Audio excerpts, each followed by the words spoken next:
So we would probably want to use an elementary or middle school cafeteria or something. Right. What do we have?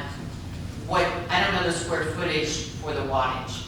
Yeah, and that was, the reason I thought about the senior center is because we own the facility, we have better No, it's a faster great idea. access. The problem, or one of the challenges we had, we were trying to coordinate a warming center at the schools and just, Didn't we try to do one at True Vision? right, Provision offered the facility, but we didn't have a generator. So that's another option is the local churches, but it was tough. The schools were not opening up, the district has that Get control. staff out. Right. So my thought was, our best case scenario would be able to have either a mobile generator, and maybe that's better than putting one at the senior center, but having that mobile generator that we could take to a True Vision or Definitely. Kirby Baptist or the school if they allow it, as opposed to, just one place. Or if we do one place, it needs to be one that we own, that we can immediately set up. Right, but on this paperwork, I looked through it, but perhaps I missed it, but it doesn't say how much of a square footage it would be able to keep. So I don't know if it's just gonna take the chill off, or if you can actually plug heaters in and warm up the whole place. It has, once it, the heating and air conditioning system that's in place, it tells you what wattage is full and how many amps. Okay, So that all you do is match a generator. to the okay, amps so we that would are need pulled. that information from True Vision or the school or whatever. Yeah, right. Okay, well, that's fine. I don't know how that works. I just knew I couldn't tell how big it needed to be.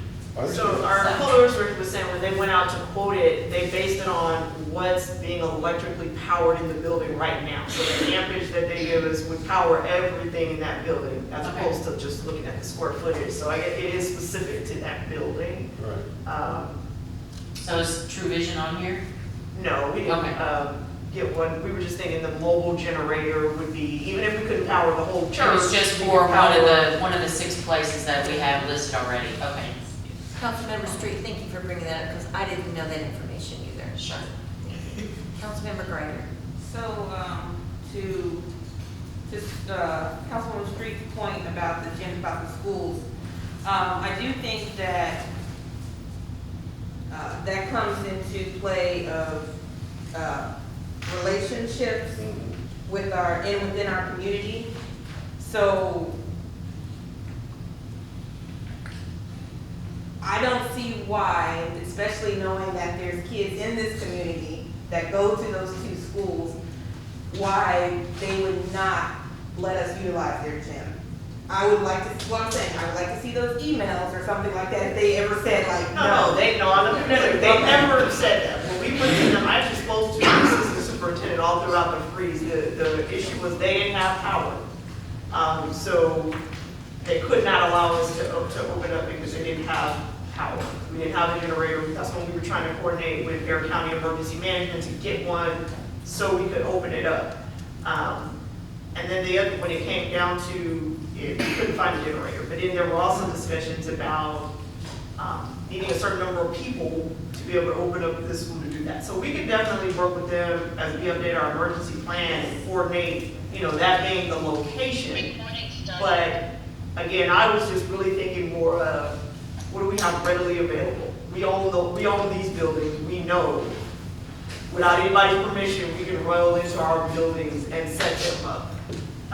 But we can absolutely talk to the school about trying to coordinate that. That's just going to be some more moving parts. And I would need to find out from them how large and so forth. And maybe the school is working on emergency plans now too, since they weren't prepared either with generators. Maybe they'll have their own to be able to open up, I think that situation spurred a lot of people. Well, that was all, like you said, that was Yeah, nobody. they never told us no. I don't want anyone to say that. They never told us no. I'm sorry.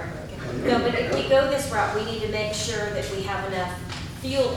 Right, and that was the other thing. Another city gave me a recommendation today. What they're doing is they've used some of their money to purchase a trailer, and they're going to store diesel fuel in a trailer. Oh gosh, that sounds so dangerous. I'm sure it's a tank. So that they can have it readily available. Because they say that's what's the point of having a bunch of generators if you can't fuel them. Yeah, There's only one problem with that, having been in the business, is that gasoline, all fuels, they only have a certain tank life. Like you can't store diesel fuel for a year or two, it loses things that, and like gas does. We can fuel our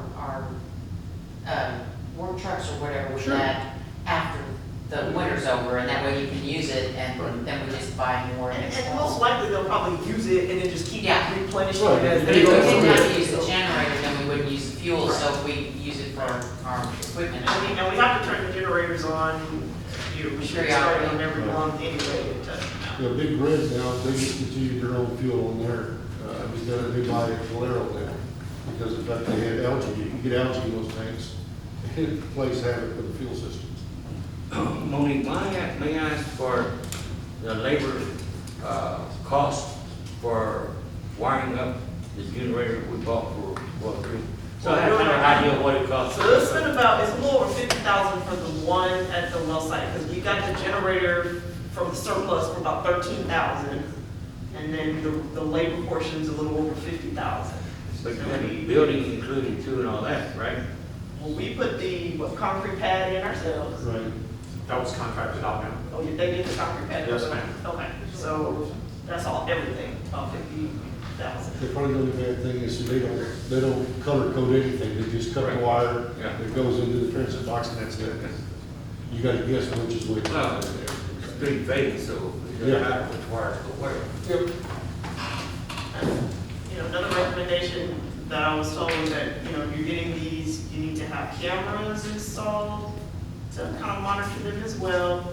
Enclose them in buildings so they're safe and secure from weather and damages, those types of things, especially the ones at the lift station on the well site. So that's gonna be on top of the new. On top of the cost, yes, sir. Everything is simple. So just to go back, about and I just want to correct, just make sure for the record, I'm not saying that the school said no to us. Right. I'm not saying that, I'm just saying that if they ever, that's when we talk about community relationships, that if they ever were to say something like that, I'm very, that would be a problem to me. Oh, okay, now, Let me just tell you, Assistant Superintendent Dr. Field loves us. We're good. Good. So definitely with the, I would like to see that emergency management plan, Hopkins and, Kirby Middle School, their gym, or it could be their cafeteria, whatever, we can like implement that in the emergency management plan that's going on right now. Now, talking about the emergency, the generator is kind of on the emergency management plan, goes in hand, right? So, and we're gonna have that discussion in the future, that plan presented. I would like to have Councilwoman Street, also working with you guys on that plan. The reason why I'm saying this is because, that's her skill set, that's her scope, that's what I mean, for, let some of you guys don't know, like, she has her PhD, like, that's her skill set, that's kind of her realm. So I think that would be great to utilize those resources, free resources also, like free, right, free resources, and let her assist you guys with that, if that's possible. Yeah, we don't have a problem with that, so, Okay. but our meeting is during the day, we're actually having a meeting on November 10th. Okay. I think it's 10, no, that's a holiday, There's tonight.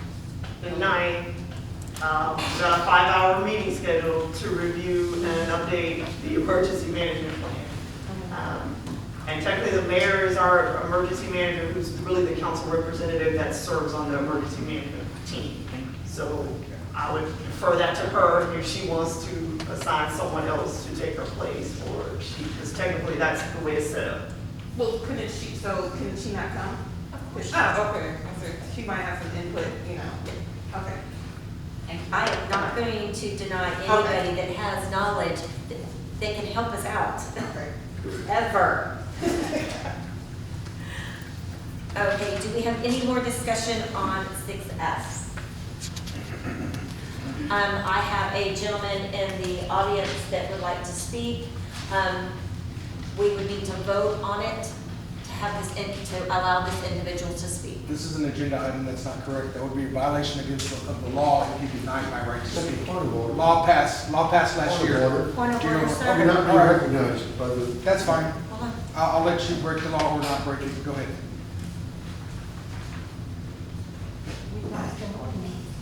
City Secretary, would you please call roll? Did somebody make the motion? Oh, I'm sorry. May I have a motion? May I make a motion to let, Mr. Miller? Mr. Miller, yes, Mr. sir. Miller speak? Okay, do I have a second? A second. Okay, I have a motion on the table by Councilmember Martin and seconded by Councilmember Greider to allow Mr. Miller to speak. City Secretary, please call roll. Councilmember Martin, Yes. Mayor Pro Tem Grant, Yes. Councilmember Apadaka, Yes. Councilmember Greider, Yes. Councilmember Street, Yes. Mayor Aldrich. Yes. Mr. Miller, you may speak.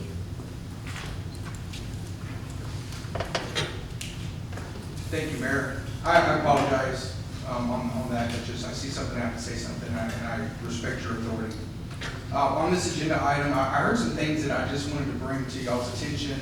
You may or may not know this stuff. I wouldn't expect everybody to know this stuff, or anybody really, unless you're a fire chief or an emergency responder or somebody with knowledge of diesel and generators and things like that. Sounds like you guys have some really great companies there trying to figure it out for everybody. On the wattage of a building, when a company like that is determining what's necessary for a generator service.